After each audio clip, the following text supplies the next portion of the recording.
Amiguinho, bom galera, tá entrando no ar a nossa primeiríssima edição desta sexta-feira, como sempre com muitas informações, então já chega, ó, deixando o like no começo do vídeo que me ajuda bastante. Quem for novo no canal, por favor, já se inscreva, ativa o sininho das notificações e claro, sigam minha conta pessoal lá no Instagram também, beleza? Paradinha é a seguinte, tá? Amanhã tem Volta Redonda e Vasco da Gama e Volta Redonda lá em Cariacica, Espírito Santo. E você que é bom de palpite, corre lá na PagBet. Na PagBet, com apenas R$1 você já tá apto a apostar. Então clica lá na PagBet para se cadastrar. Com apenas R$1 você já pode estar apostando. Não à toa, nós somos a mais democrática que tem. Cadastro simples e desburocratizado, atendimento 24 horas por dia humanizado e além das apostas tradicionais, você tem o famoso jogo do Aviator, o jogo do aviãozinho, tá? Nosso bordão da PagBet não à toa é acertou, tá pago, via a agilidade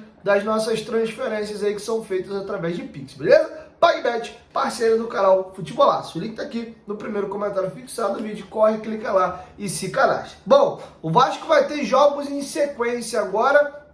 Sabadão, vulgo amanhã, Volta Redonda. Terça-feira, jogo da Copa do Brasil contra o Marcílio Dias. E aí, no domingão, no final de semana, encerra a Taça Guanabara, tá? O Vasco pode até garantir matematicamente a sua classificação, dependendo de uma combinação de resultados neste domingo, né? Porque tem que esperar os jogos se concretizarem em torno da rodada número 10, que é a penúltima rodada da Taça Guanabara. Mas, enfim, eu acho que o mais provável é essa classificação vir ou não na última rodada, tá bom? E eu gostaria, aproveitando que eu citei aqui Copa do Brasil, dar uma passeada nos resultados. E, ó, toda a atenção é pouca nesse momento. Essas primeiras fases de Copa do Brasil, onde são disputadas em jogos únicos, elas são muito traiçoeiras. Primeira fase, o time visitante, por ter melhor ranqueamento, ele vencendo ou empatando, ele avança. De contrapartida, o time menor ranqueado no ranking da CBF joga em casa. Então, se você conseguir vencer jogando em seus domínios, você avança e elimina aí o visitante. Segunda fase, o time de melhor ranking, que o Vasco vai ser esse time na segunda fase, joga em casa, mas também é jogo único, venceu, avança, empatou, pênalti, perdeu, tá fora. E aí, meu amigo, vai para pênalti, é aquela loteria. E aí o que acontece? O time mandante chega super pressionado. Ele é mais time, ele tem mais camisa, ele tem mais repercussão e para ele só interessa a vitória. Porque se for pro pênalti, em termos de emocional, a equipe menor tá muito mais protegida, digamos assim, né? Se ele foi eliminado, normal, conseguiu muito, fez um feito de levar para os pênaltis. Se ele classificar, é um vexame para o time melhor ranqueado. Então você entra naquela pressão de ganhar o jogo a qualquer maneira. E aí o torcedor começa a ficar apreensivo, o tempo passa, o gol não sai. A gente viu um pouco disso contra o ABC. E já tivemos duas zebraças já nesta Copa do Brasil, tá? Duas equipes super tradicionais, né? Uma equipe do primeiro escalão do futebol brasileiro, que é o Cruzeiro, e a outra equipe também muito tradicional e importante, que é o Curitiba, já caíram fora, pasmem, na primeira fase. Então vou atualizar vocês, todos os jogos aqui, para vocês entenderem como é que tá a situação.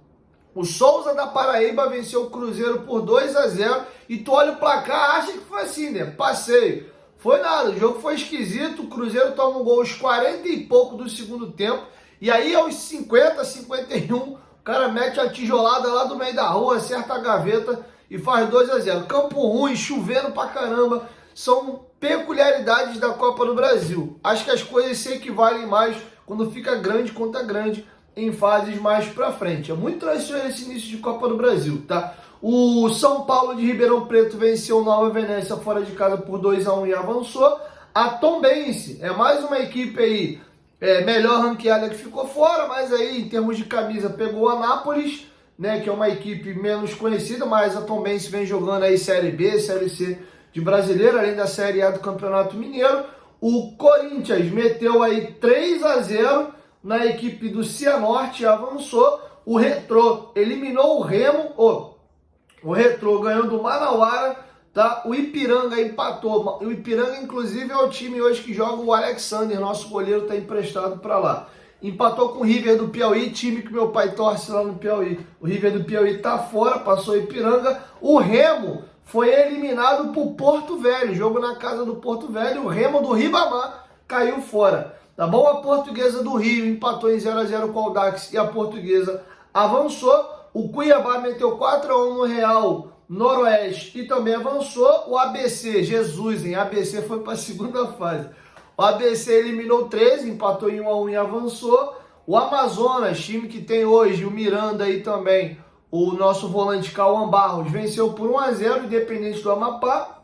E tivemos a goleada do Bahia em cima do Motoclube, 4x0. Também o América de Natal, que tem agora, recebeu por empréstimo o Paixão, atacante nosso, venceu Costa Rica do Mato Grosso por 2x1. O Ituano, mais uma equipe tradicional aí, foi eliminada pelo São Luís. Ituano, que tem agora o Vinícius Paiva por lá em definitivo. O São Raimundo de Roraima foi eliminado por Real Brasil.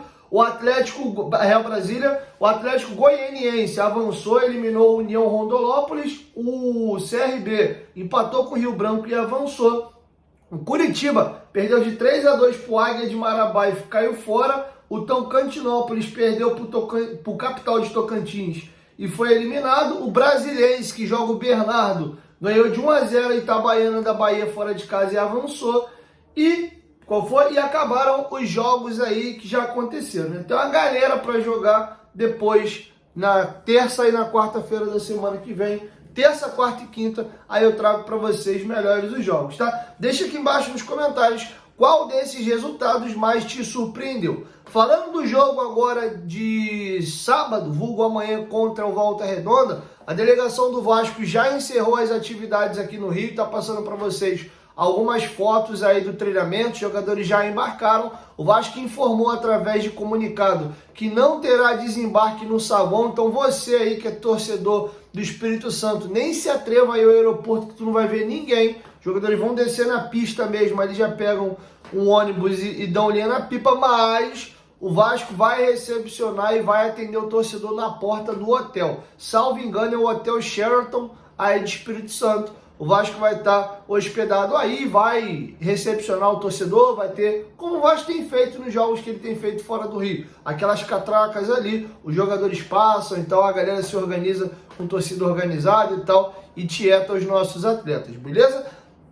O Vasco divulgou a lista de relacionados e o grande chamariz ali é o Juan Esforza, inclusive é a cara do moleque que está na publicação. Vamos aos jogadores relacionados em ordem alfabética. Adson, David, Di Luca, Eric Marcos, Galdames, Rolls, João Vitor, Keiler, Léo Jardim, Lucas Piton, Maicon, Matheus Carvalho, Medel, Paê, Praxedes, Puma Rodrigues, Rojas, Rossi, Serginho, Esforza, Verrete, Vitor Luiz e Zé Gabriel. Tá, o lateral Paulo Henrique recebeu o terceiro cartão amarelo e tá fora. Então uma oportunidade aí do Puma Rodrigues ganhar um espaço, ou o Robert Rojas. Não sei qual dos dois o Ramon Dias vai colocar a campo. Eu prefiro o Puma, né, que é um jogador mais ofensivo. O Rojas, esse lateral mais defensivo, joga também na linha ali de 3 zagueiros. Estou curioso para saber quem vai ser o oportunizado da vez. E o Puma é o que tem menos jogado. Acho que seria interessante o Puma atuar nesta partida, nesse sistema de ala com mais liberdade. O Puma que deu uma bela assistência para o Verrete no clássico contra o Botafogo. É um jogador que ajuda muito no terço final do campo, tá bom? Atualizando aqui algumas situações. Primeiro, foi desmistificado um pouco essa questão do porquê que o Ramon Dias não tem ido para as entrevistas coletivas e tem ido Emiliano Dias. Deixa eu trazer alguns bastidores para vocês aqui agora de imprensa mesmo, tá? Logo assim que o Ramon Dias chegou ao Vasco, tinha toda aquela questão, pô, o cara é uma estrela, foi um dos maiores jogadores da história do futebol argentino, é um treinador vitoriosíssimo, é um popstar mesmo. Ele, Medel, Paê, são caras de outra prateleira, não só, né, aqui na América do Sul como fora. E aí o que acontece? Ficou muito aquela questão, e logo assim que o Ramon Dias chega, a Sara Borborema ainda era assessora de imprensa do Vasco, e ela emitiu um comunicado pra gente, fez uma reunião informando que o Ramon Dias não gostava muito de dar entrevistas e que ele pedia para restringir a quantidade de perguntas. Então, exemplo, a sala de imprensa tem 15 jornalistas para perguntar. Ele normalmente pedia para ser 5, 6, ele escolhia uma quantidade. E aí, se tem maior galera para ir para a coletiva, o que o Vasco fazia? Sistema de rodízio. Então, um exemplo, eu perguntei nessa coletiva para o Ramon Dias.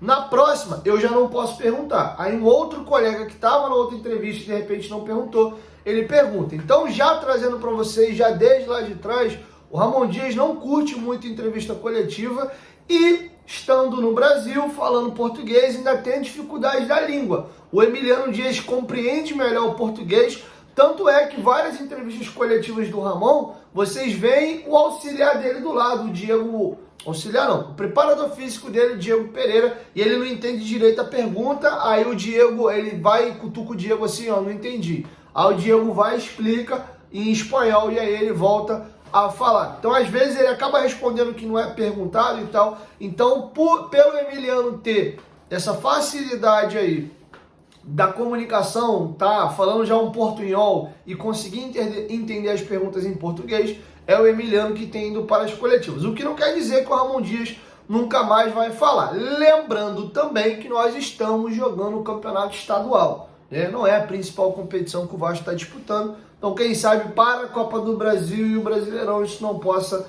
estar sendo modificado, tá? Algumas atualizações aqui sobre mercado da bola. Primeira situação, Júnior Messias, como eu já havia falado para vocês aqui no canal, estava seguindo o Vasco, porém não quer dizer porque ele está seguindo o Vasco e porque ele é jogador do Genoa, que é uma equipe que faz parte da holding de clubes da 777 Partners, que ele, por consequência, vai vir ao Vasco. Não, nesse momento não tem negociação, inclusive ele recebe cifras bem altas, o Genoa tirou ele do Milan para poder levar lá, ele teve 2 temporadas e meia muito bem feitas dentro do Milan e tem alto salário. Ele até vê com bons olhos um retorno ao Brasil, mas não tem negociação, pelo menos nesse momento. Sobre o Gabriel, eu trouxe para vocês a informação do companheiro Lucas Colar, do Vozes do Gigante, que é referência de jornalismo esportivo lá no Rio Grande do Sul, principalmente cobrindo o Internacional de Porto Alegre. Já o Alexandre Matos desmentiu, falou que nesse momento não tem interesse no Gabriel. Então, fica nesse momento aí o dito pelo não dito, mas essa é a atualização, tanto do Gabriel, como também a respeito do Júnior Messias, tá? O Sforza está relacionado, está inscrito, vai jogar. Fico curioso para saber se ele vai ganhar uma vaga como titular, já começando, ou se ele entra na segunda etapa, tá? Lembrando que a gente não está em momento de botar aí time misto, fazer testão, porque nós ainda não estamos classificados, o Vasco teve semana cheia, nosso último compromisso foi no domingo, estamos jogando 6 dias depois. É bem verdade que já na terça-feira tem outro jogo, mas acho que dá nesse momento aí, principalmente que a gente precisa classificar, força máxima, tá? Você pode de repente não botar o Payet o jogo todo, o Vasco fez uma vantagem confortável, tira o Payet, coloca ali outro jogador, enfim, acho que é do jogo, mas entrar com mistão, não acho jogo não, beleza? Inclusive, o Felipe Maestro foi demitido recentemente, ele era treinador do Volta Redonda, então a galera talvez estava esperando ver o Felipe Maestro na beira do gramado. Zé Finim não estará lá, tá bom? Então é isso, galera, assim eu vou encerrando a nossa primeira edição. Logo mais eu volto com a segunda, beleza? Corre aqui no link do primeiro comentário fixado, se inscreva lá na PagBet para você poder estar fazendo a sua fezinha no jogo do Vascão amanhã. Valeu? Tamo junto.